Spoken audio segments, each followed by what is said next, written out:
Per prima cosa io volevo ringraziare a tutti quanti qui, tutti quanti voi per essere qui stasera alla presentazione di questa antologia. Ora, che abbiamo curato noi tre, Marco Mericangeli, Massimo Mongai e Francesco Grasso. Allora, il libro nasce per un caso, come nascono poi la maggior parte dei libri, delle storie, dei racconti. Massimo ci aveva chiamato, noi parliamo di Natale del 2013. Fine 2013. Perché aveva un'idea in testa che gli girava, un'idea che non ha nulla a che fare con questa antologia, ma in un prossimo futuro sarà interessante. Sì, perché l'idea è troppo buona. Riprendere, ok. E mentre mangiavamo, ovviamente, siamo andati a cena fuori, è uscita fuori l'idea di un argomento forte, che sarebbe stato forte per tutto il 2015, proprio per via dell'Expo, che era il cibo. E l'idea che c'era venuta era: perché non proviamo a coniugare la narrazione del cibo con dei mondi futuri? E parlando, cenando, è uscita fuori l'idea di provare a far partire un'iniziativa dal basso, cioè che venisse dagli autori, per vedere se c'erano altre persone che, oltre noi tre, si volevano unire diciamo, a questa iniziativa.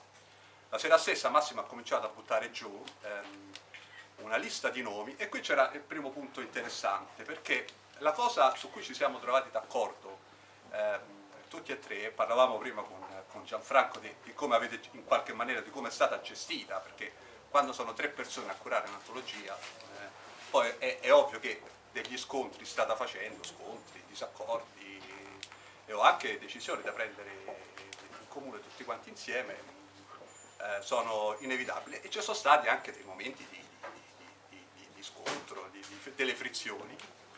La cosa su cui ci siamo trovati d'accordo tutti e tre è stato il fatto che noi avremmo provato a contattare tutte le voci della fantascienza, le maggiori, le più importanti voci della fantascienza in Italia, anche persone che noi non conoscevamo, ben sapendo che molti non ci avrebbero neanche risposto, come è avvenuto, altri ci avrebbero risposto e ci avrebbero detto di no. Cioè, la cosa che inizialmente è stata chiara per tutti e tre è che noi non volevamo fare solamente una cosa restringendola al solito gruppo di persone, di amici con cui da anni abbiamo dei contatti. E in realtà le tematiche affrontate in molti dei racconti dell'antologia sono anche disturbanti, sono diciamo seri, approfonditi e non lascio indifferenti. Peraltro, come diceva Marco, la maggior parte dei racconti sono contro l'Expo, o perlomeno sono ideologicamente contro gli aspetti di come posso dire, commercializzazione, sì, esatto, di mondializzazione dell'economia e quant'altro, che sono alle basi, sono i concetti cardine dell'Expo. Quindi meno male che ancora non se ne è accorto nessuno. Nella nostra diciamo, ipotesi di lavoro, questa è un'antologia che doveva essere venduta all'interno dell'Expo, comunque doveva essere diffusa, commercializzata, in qualche maniera pubblicizzata dall'Expo.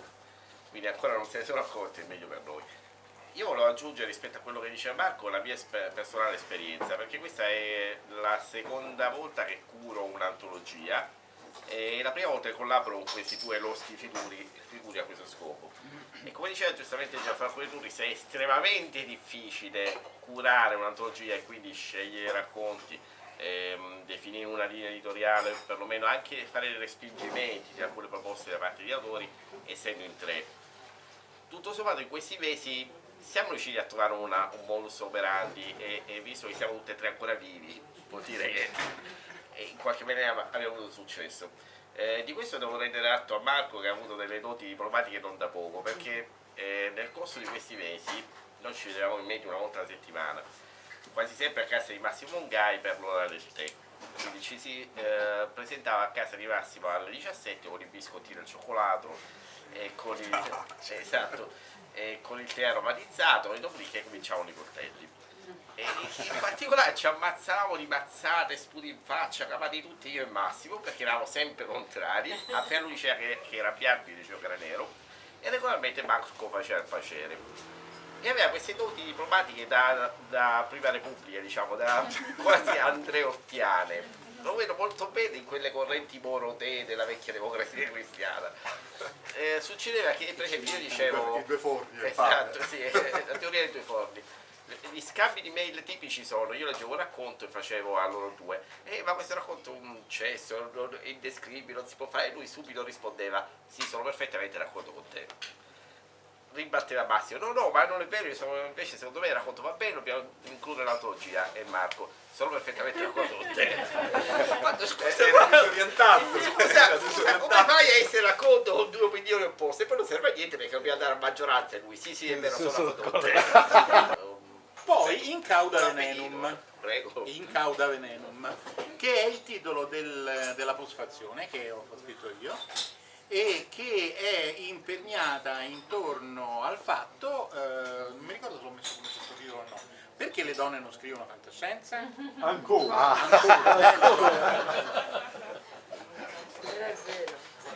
No, non solo è vero. In postfazione In Cauda Veneno è ovvero perché le donne non leggono e non scrivono fantascienza. Però sia ben chiaro, in questa antologia ci sono ben 4 donne, 4 autrici donne. Non c'è mai stata un'antologia di fantascienza italiana con dentro 4 donne. Al massimo c'è stata un'antologia di vari autori in cui c'era una donna, quelle fatte da Mondadori.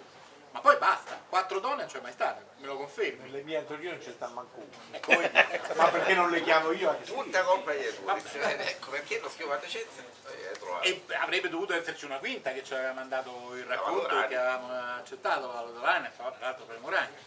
E la cosa divertente di questa cosa è che in realtà la reazione quando si parla del fatto che le donne non scrivono fantascienza, allora io sostengo che, lo sostengo da 2 anni in tutti i luoghi possibili e immaginabili, solo da 2 anni, che non la scrivono perché non la leggono, la domanda quindi è perché non la leggono. E la cosa divertente è che la reazione media a questa affermazione è no, non è vero, con un tocco leggermente isterico e arrabbiato, che è ridicolo, no, perché voglio dire, allora o è così o non è così, è un dato.